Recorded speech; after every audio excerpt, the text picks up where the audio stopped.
Ito na ang sulat na dapat ay mapakinggan mo.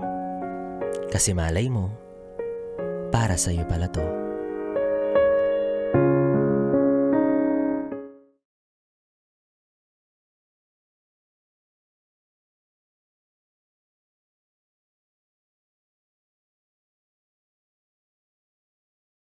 To my Kevin. Lagi akong napapatanong sa aking isip kung kumusta ka na. Ano na yung ginagawa mo ngayon?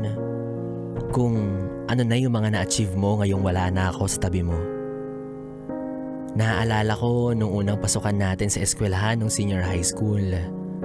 Unang araw pa lang ay natanaw na agad kita. Lumipas ang mga araw na hindi na kita nakita ulit sa school. Kaya't nagpasya ako na umikot-ikot sa buong campus. Yun pala ay lagi ka lang tulog sa mga klase mo. Medyo naaawa nga ako sa'yo kasi mukhang pagod na pagod ka. At pagdating ng mga araw ay lagi na kitang sinisilayan kung nasan ka man. Tuwang-tuwa ako kapag nakikita kita sa kantin kaya minsan kahit alam kong ma-short ako sa pamasahe, bumibili pa rin ako para makasabay kita sa pagbili. At sa tuwing aakit ako ng classroom namin, ay natatanaw kita. Kaya naman labis ang aking saya at kilig tuwing nandyan ka sa paligid. Fast forward, nalaman ng kaibigan ko na crush kita. Ngunit ang hindi ko alam ay crush ka rin pala niya. Nalungkot ako nung sinabi niya sa akin yun. Pero hindi ko na nilaban kasi nakikita ko naman na mas close kayo at mas malabong maging magkakilala pa tayo. Hanggang kinabukasan, dumating ang araw ng sports fest. Nakita kitang naglalaro ng basketball kaya pinanood kita. Kahit hindi naman talaga ako nanonood ng basketball. Dito ay naglakas loob akong tawagin ka sa pangalan mo pero hindi kita hinaharap kasi nahihiya ako sa'yo. Tinatawag lang kita sabay tago sa gilid ng halamanan.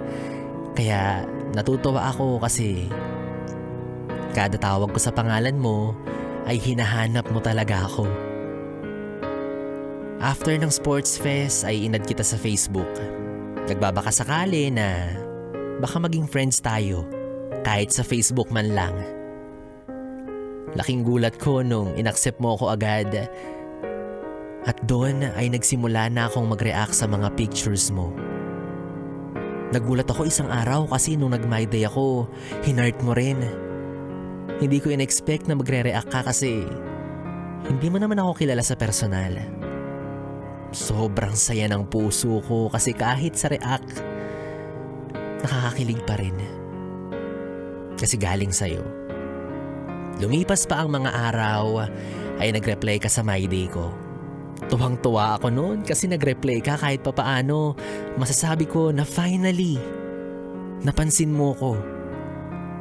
Nalaman ko rin na kilala mo pala ako sa personal dahil nakwento ako sa'yo ng kaibigan ko. Hindi ko in-expect na magiging close tayo ng sobra. Naaalala ko, pumunta ka pa talaga sa subdivision namin para gumala at ako lang ang inaya mo. Sobrang kilig ako noon. Kasi sabi ko, finally, masosolo rin kita.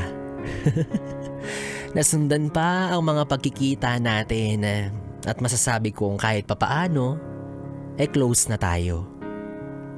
Kaya naman, inaya na rin kita na umattend sa 18th birthday ko. Walang pag-aalinlangan, agad-agad sumagot ka ng oo. Dahil doon, excited akong magdebo kasi alam kong pupunta ka. 2 buwan ang lumipas ay naging mas close tayo. Lumalabas na rin tayo ng tayong dalawa lang. Nalaman ito ng kaibigan ko na may gusto sa'yo kaya agad-agad niya akong pinuntahan at tinanong, may gusto ka ba sa kanya? Sinabi ko ang totoo na oo. At nagulat na lang ako nang umiyak siya sa harapan ko. Tinanong ko siya kung bakit siya umiiyak pero sabi niya wala lang daw. Pero dun pa lang, alam ko na gusto ka rin talaga niya. Ilang buwan pa ang lumipas at nagkakamabutihan na kayong dalawa. At ganun din tayo. Ngunit sa kabila ng pagkakamabutihan nating dalawa ay hindi ko napansin na lumalayo na pala yung loob ng kaibigan ko sa akin. Dumating na sa puntong napapatanong na ako sa sarili ko kung dapat ko pa bang ipagpatuloy yung nasimulan natin. Hindi na ako nakatiis. Hindi ko sinabi sa'yo pero mas pinili ko ang kaibigan ko kumpara sa'yo. Nilayuan kita dahil sabi ng kaibigan ko at pakiramdam ko yun ang tamang gawin. Lumipas pa ang mga buwan na naiisip ko kung kumusta ka na ba? Kung may bago ka na ba? Kung kilala mo pa ba ako? Kaya labis ang panghihinayang ko ngayong wala ka na. Pero sabi nga nila, everything happens for a reason. Kaya kung hindi man naging tayo, alam kong mas may tamang tao na darating para sa atin. Minsan, nakikita pa rin kita sa harap ng school niyo sa tuwing madadaanan ng sinasakyan kong jeep, yung school mo. Nakikita ko naman na masaya ka na ngayon. Sana tuloy-tuloy lang. Sana araw-araw lumalaban ka. Sana na-achieve mo yung mga bagay na gusto mo dati. Basta, lagi mo lang gagalingan ha. Palagi akong proud sa'yo kahit sa maliit o malaking achievements pa yan. Ingatan mo lagi yung sarili mo. Huwag mong hahayaang magkasakit ka. Tuwing maglalaro ka ng basketball, magpunas ka agad ng pawis after mo maglaro. Tandaan mo, health is wealth. Kung kailangan mo ko, nandito lang naman ako. Nakaantabay sa'yo.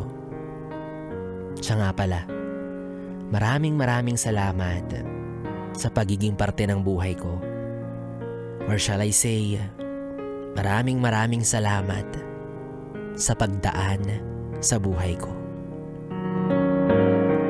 Yes, it's me, Dayan.